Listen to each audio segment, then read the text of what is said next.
अहम खबर आपको दें कि टीआई खान में टांक अड्डे के करीब धमाका हुआ है, जिसमें मुत्तादिद अफराद जख्मी हो गए। धमाके के बाद सिक्योरिटी फोर्सेज और दहशतगर्दों के दरमियान फायरिंग का तबादला भी हुआ है। इस हवाले से मजीद तफसीलात हासिल करेंगे। डॉन न्यूज पेशावर के ब्यूरो चीफ अली अकबर से भी इस हवाले से जानने की कोशिश करेंगे। आपको बताते चलें, धमाके के बाद फोर्सेज और दहशतगर्दों के दरमियान फायरिंग का तबादला भी हुआ। दहशतगर्दों ने टांक अड्डे के करीब पुलिस वैन को निशाना बनाया है। आपको बताएं कि टीआई खान में टांक अड्डे के करीब धमाका हुआ है, जिसमें मुतादिद अफराद जख्मी हुए हैं। और ये भी बताते चलें कि धमाके के बाद सिक्योरिटी फोर्सेस और दहशतगर्दों के दरमियान फायरिंग का तबादला भी हुआ। इसी पर बात करेंगे। पेशावर के ब्यूरो चीफ अली अकबर हमारे साथ मौजूद हैं। अली अकबर, बताइएगा धमाका किस नौयत का था और इस हवाले से मजीद क्या तफसीलात हैं?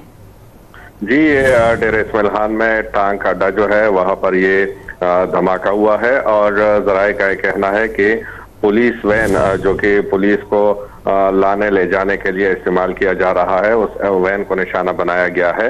और जराए का ये भी कहना है कि धमाके के बाद जो है वो दहशतगर्दों की जानिब से फायरिंग भी शुरू की गई है और इस वक्त दोनों अतराफ से फायरिंग भी जारी है। अब तक ये मालूम हो सका है कि पुलिस वैन को निशाना बनाया गया है और जो है मुतअद्दिद लोगों के जख्मी होने की इतलात है और इस वक्त इमदादी कार्रवाइयाँ भी जारी है। जख्मियों को डेरा इस्माइल खान अस्पताल मुंतकिल किया जा रहा है और इस वक्त जाए वक़ू पर सिक्योरिटी फोर्सेज भी पहुंच गई है और फायरिंग भी सिलसिला जो है वो जारी है। फायरिंग का सिलसिला भी अभी जारी है। धमाके के बाद सिक्योरिटी का सख्त पहरा है और पूरे इलाके को कॉर्डन ऑफ कर दिया गया है। तफसीलात बता रहे थे पेशावर के ब्यूरो चीफ अली अकबर। बहुत शुक्रिया आपका।